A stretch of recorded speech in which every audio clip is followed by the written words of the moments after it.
Still on just about everyone's mind right now is the drought. Yeah, it is hurting farmers, keeping firefighters busy, and forcing fire restrictions throughout most of New Mexico. And today, we could even see more of those challenges. News 13's David Romero is live near the Sandias along Tramway Boulevard with more. Good morning, David. Good morning, Elizabeth. Well, this is a copy of the resolution that county commissioners will be looking at tonight's meeting, calling for a ban on open fires or campfires or smoking in any of these vulnerable areas here in Bernalillo County. And of course, any little spark could cause disaster. That's the same type of areas nearby here where a firebug, this is just down the road from where we're at here on Tramway, who was starting a fire a couple of weeks back. This is what they're trying to avoid. Now, for it to pass, it must be demonstrated to the county commissioners that extreme or severe drought conditions exist. Now, this includes areas near the Bosque throughout the county, parts of the East Mountains, and unincorporated parts of the city, east of Louisiana Boulevard to the slopes of the Sandias and north to the Sandia Reservation. If you take a look at the list on the screen, you can see what will be banned as far as burning in any of these areas in Bernalillo County. This also means smoking of any kind in the wilderness. Firefighters don't want to take any chances. The fire marshal really does make the determination that fire restrictions are needed, and so we go before the commission for two reasons. One, so the commission knows we're doing it and they give their approval, and two, to actually put it on public record. And of course, one of the other restrictions that Bernalillo County fire officials say they want to pass along is that the ban will include ceremonial fires. That includes for people of Native American descent. They also say that they cannot light their ceremonial fires anywhere in the county. It must be on Indian reservation property. And of course, if they are caught lighting them in their own yard, they cannot cite that it's a tribal event. They'll still be fined because it can't happen anywhere in Bernalillo County. They got to do it on tribal land. Elizabeth, back to you. Okay, David, thank you. You know, just yesterday we saw Stage 2 fire restrictions go into effect for the Cibola National Forest. That includes areas of Mountain Air and the Sandia Ranger districts. We all know we got a little bit of rain on Friday, but besides that, I can't even remember when the last time we got significant rain here in Albuquerque was, Kristen. We haven't gotten significant rain. We got a little bit of snow earlier in the year, and that helped things out. But look at this. Look how far down we are. Since January 1st, we've had a little more than half an inch. Normally by this time this year, or by the end of May, I should say, we've had 2¼ inches of rain. So we are way below. We're about over 1.5 inches below average so far for the year. Normal for May is about ½ an inch, and we haven't gotten anything yet. We probably aren't going to see that anytime soon. Hopefully monsoon season, we typically pick up 1.5 inches or so each month during the monsoon season. We can make some headway there, but right now it is not looking good.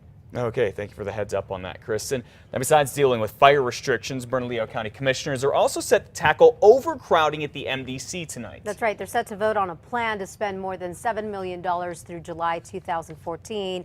That would be to send up to 300 inmates to other jails in New Mexico and Texas. Commissioners had rejected a similar plan last month, but Commissioner Lonnie Talbert wasn't at that meeting. He will be there tonight. Commissioner Talbert, however, won't tell us how he's going to vote tonight.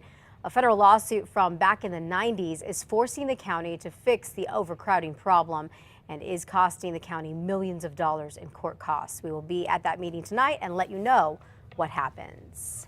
Well, the city of Albuquerque is still looking to hire a very important job that has been vacant for about 6 months. Yeah, this is for the Inspector General who investigates fraud inside City Hall. The last one quit in December, saying he didn't have enough freedom. The Accountability Government Oversight Committee is supposed to hire a new Inspector General. It has posted the job, but then it went ahead and withdrew it to tweak the job description, we're told. And not only has the Inspector General's office not had a leader for a while, it hasn't turned out any reports recently either. In fact, the last one was from June of last year, almost a year ago. That may be a result that you just don't have an IG sort of keeping an eye out and running as much air traffic. It may be fewer complaints. I don't have an answer to why. Now, despite the lack of published reports, the mayor's office insists claims of fraud, waste, and abuse against city workers are getting checked out. Critics say the state has been breaking its own law for more than 2 years now, and now the governor says she's going to go ahead and make this right. Katie Kim was on special assignment last night telling us the state's Information Technology Commission has not met since Governor Susana Martinez took office. The commission is responsible for the state's big technology projects and making sure the tens of millions of taxpayer dollars are spent correctly.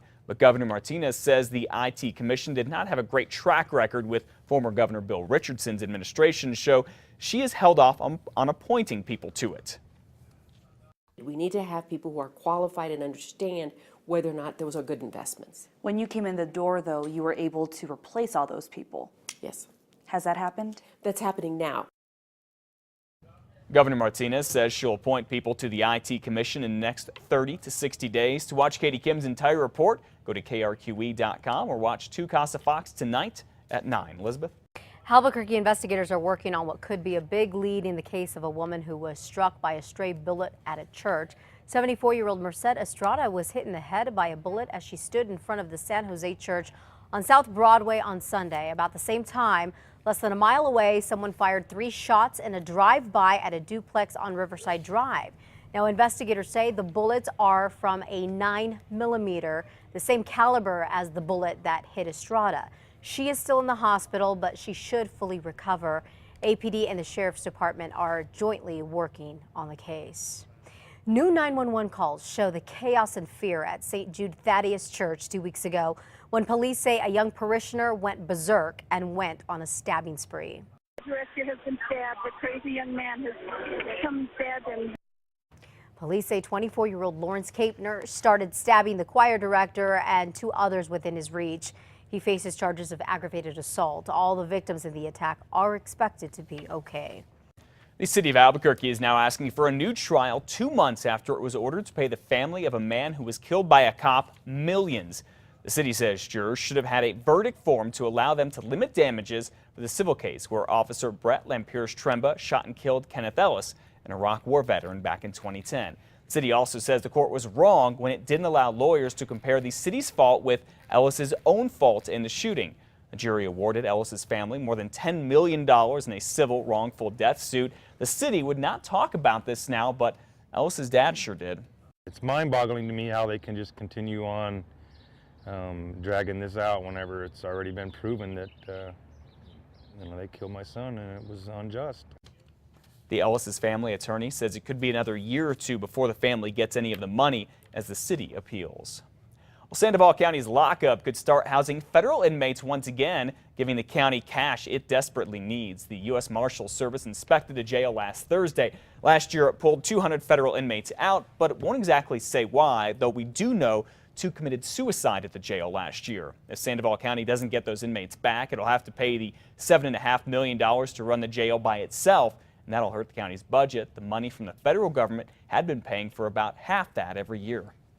A wounded veteran from Edgewood became a star at this weekend's Wounded Warrior Games. Lance Corporal Ivan Sears finished 2nd for the Marines in the men's hand cycling event. He placed 4th overall out of 17 competitors from all branches. Now, this was the first time Sears has competed in the Wounded Warrior Games. He lost both his legs when an IED went off in Afghanistan back in 2010. Sears has said that his next goal is to go to the Paralympics. Okay, wow, congratulations to him. Absolutely. He hasn't been training for all that long. He's already placing really, really well. So another year or so of training, and who knows what we could do at the Paralympics. Can't wait to see and follow up with him. That's great.